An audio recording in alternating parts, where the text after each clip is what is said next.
So in this video, I just want to show you which columns you should be tracking for your Facebook ads. So first off, you're in your ads manager. This is just an example account of mine.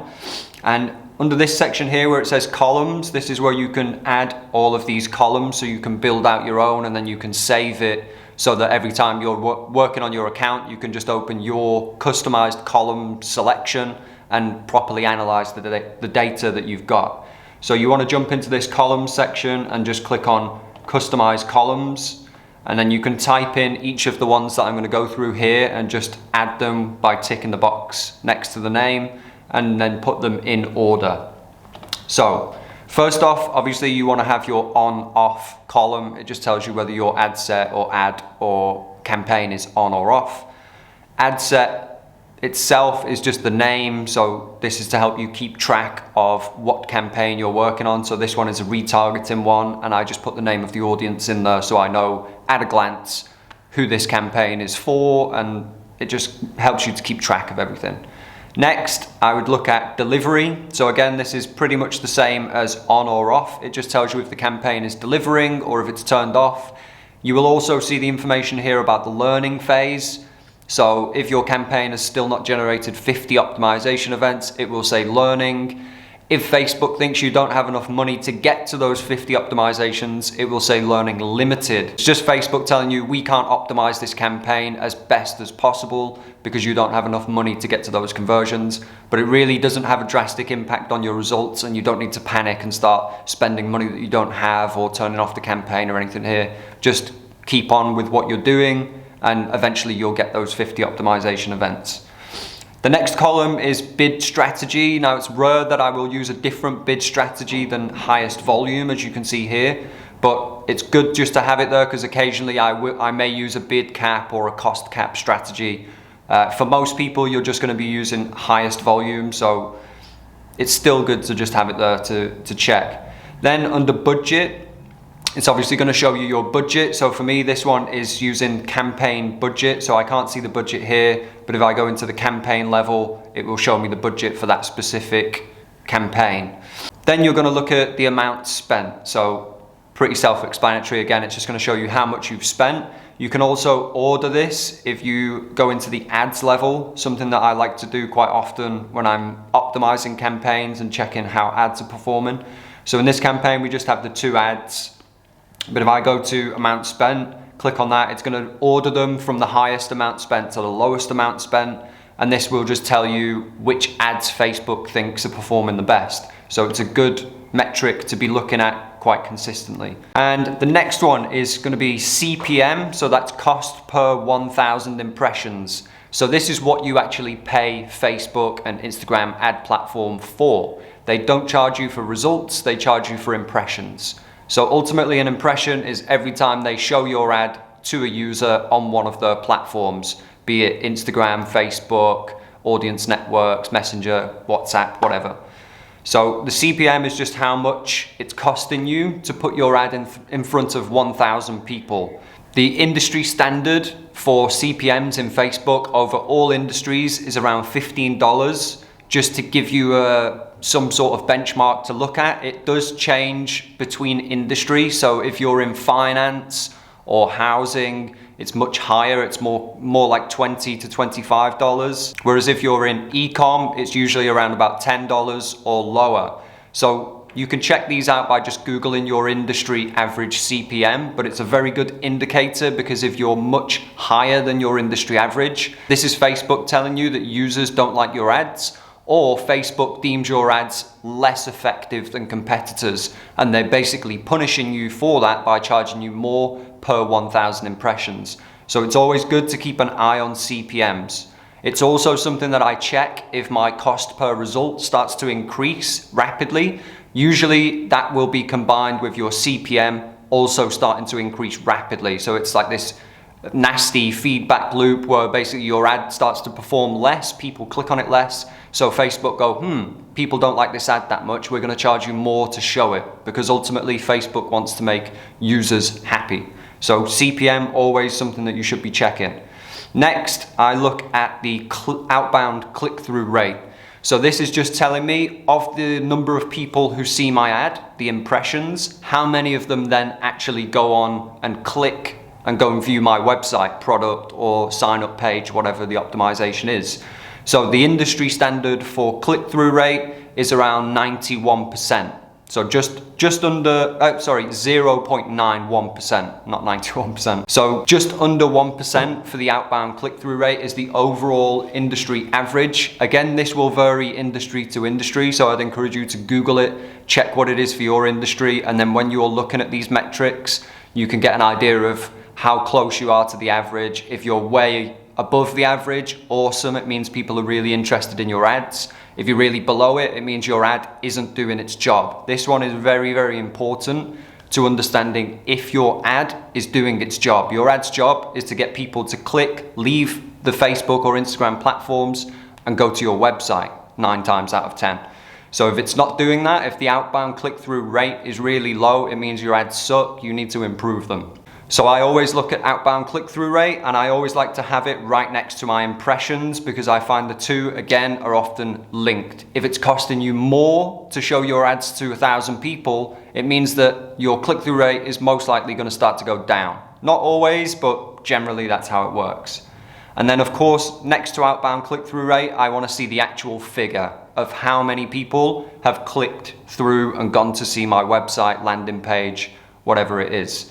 So outbound clicks is purely just for you to know how many people are going through and clicking on your ad.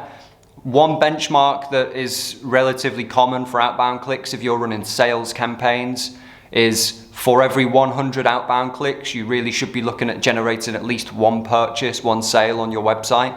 That's for most industries. Unless your product is particularly highly priced, it may be a bit more. And then of course, after outbound clicks, I now want to know how much is it costing me to get an outbound click. So the cost per outbound click tells me exactly that. And again, the industry overall Facebook platform average for cost per outbound click is around about 94 cents per click. So again, you can look at your specific industry and find out what it is in your niche, in your industry. But generally 94 cents per outbound click is around about average. If you're coming in way below that, happy days, it means that your ad is performing very well and it's doing its job. And I would assume if your cost per outbound click is really low, you're probably going to see higher outbound click-through rate and you're going to see lower cost CPM. So all of these metrics start to link to each other and they paint you a picture of the customer journey from seeing your ad to going through to your website. That being said, the next thing that I would track is video hook rate. So this is actually a custom metric that you can build yourself. So let me just show you quickly how you would build this. Again, you click on the columns, go down to customize columns, and then you click here where it says create custom metric. So then you name the metric, video hook rate. Describe it if you want, I wouldn't bother. And then you create the formula for it. So for video hook rate, it will be a percentage, and you're basically going to do impressions divided by 3-second video plays. So what this is doing, it's telling you how many people, total impressions, of those impressions, what percentage watched 3 seconds of your video. So if they watched 3 seconds of your video, it means they were scrolling, your ad came up, they stopped, and it literally just tells you that they stopped scrolling for long enough to register a 3-second view. So this means that the hook on your video is working if the video hook rate percentage is high. If the video hook rate percentage is really low, it means nobody cares about your ad, they've just scrolled straight past it. Whatever your thumbnail is needs to be improved, it needs to be catchier, it needs to be more attention grabbing, etc. This is an extremely important metric, and I always check this out specifically on video ads, UGC stuff,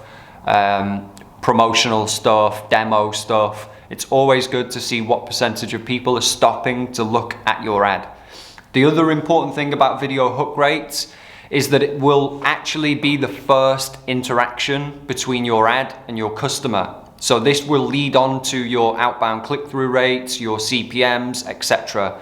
From my experience, I've found that if you have a higher video hook rate, you're probably going to have a lower cost per purchase also. So it's a really important metric to track.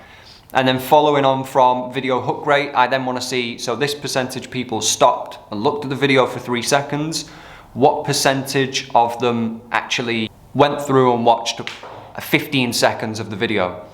So the video hold rate is how many people stopped and watched your video, and they didn't just watch 3 seconds, they watched 15 seconds. So the way that you calculate the video hold rate, just to show you again, so you can build this out in your own campaign, create custom metric, video hold rate,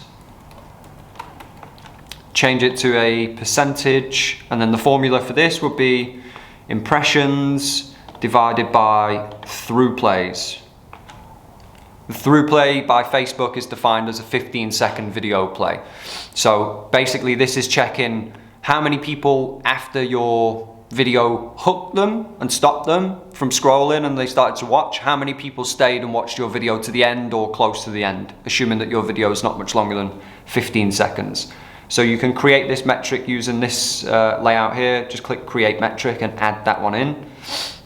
Then I go on to what's happening on the website. So you can see the way that I lay these columns out is for the flow of going through your customer's journey. So first we're just looking at our information for bid strategy. Is the campaign running? How much is it spent? Then we're getting on to how much is Facebook charging us to show this to people. Then we're getting on to how many people are clicking through and going to the website. How much is it costing for those clicks? Then we're looking at how many people are actually stopping and watching the ad, how many people are staying to watch the ad. This section is all about what's happening when people leave Facebook platform and go to your website, what's actually going on there. So the first indicator for me is the adds to cart. So this is pure purchase intent. If somebody is adding stuff to cart, it means that they're very, very interested in the product. So the ad has done its job and got them to the website. This then tells you that your website, your landing page, has done its job and it's got them to go to actually add to cart. So it's an extremely important metric to be tracking to tell you about what's happening on your website after your ads. So this is more about tracking what your website is doing and how well your landing page is performing than it is about your ads. Your ads have already worked at this stage, but it's still really important to track because Facebook ads, Instagram ads is just one part of your sales funnel. Your landing page is a huge part. Your product is a huge part. So the next thing, of course, that you want to be checking after add to cart is the checkout initiate. So how many people are going from the cart and then actually continue into the checkout. If there's a huge drop off here and it goes from, for example, in this campaign, I've got 47 add to carts. If the checkout's initiated, then dropped off to like 2, I would say there is something massively wrong with the cart page on my website. Something is driving people away. Maybe it's a shipping cost. Maybe it's a lack of information. Maybe there's just an error on the site and it's not letting them go to the checkout initiate. But you can see that following these metrics here will tell you the story of what's happening all the way from ad to landing page. So if there's anything crazy going on here, drop off from add to cart to checkout initiates, it's something to investigate on your cart page. So this is the data that you're paying Facebook for, and this is why it's really useful to be tracking this data. For me, 47 down to 26 is about an average. Your drop off from add to cart will be relatively big in all industries. It's just the way that it is. But for me, 47 to 26 doesn't scream anything crazy is happening. I think people just add to cart and then they like shop around a bit more and think, actually, I don't want it.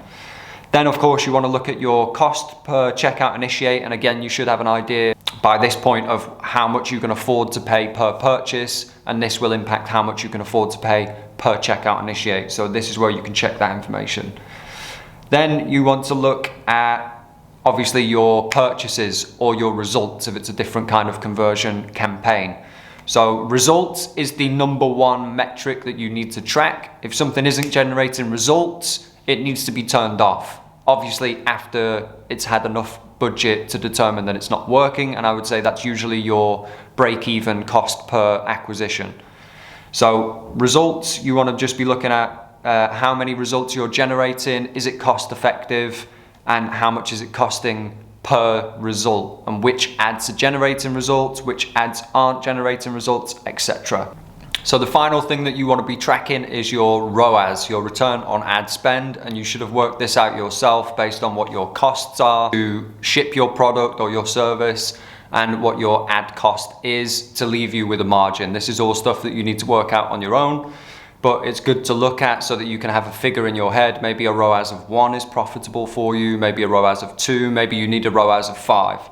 But then you can obviously check that here to see what your results actually are. If something is below profitable, obviously you need to turn that off. Those are the columns and metrics that I track and the reasons that I track them. I think if you copy this and use this exact same structure, it just gives you a nice, simple, easy to understand flow of your customer's journey. So you'll see at the start what your CPM is, what your outbound click-through rate is, what your cost per click is. This is all telling you about how your ad is performing in doing its job, which is to get people to your landing page. Then by checking things like results, add to cart, checkout initiates, you're going to be able to see what your website or landing page is performing like once people actually get there. Using this information, you can then start to change your campaigns and your ad structure and even your landing page to better suit what your customers want and ultimately improve your conversion rates, your cost per results, and your ad campaigns. If you did find that helpful, please hit subscribe and give the video a like while I'm trying to grow this channel. Really appreciated. Hope that helps.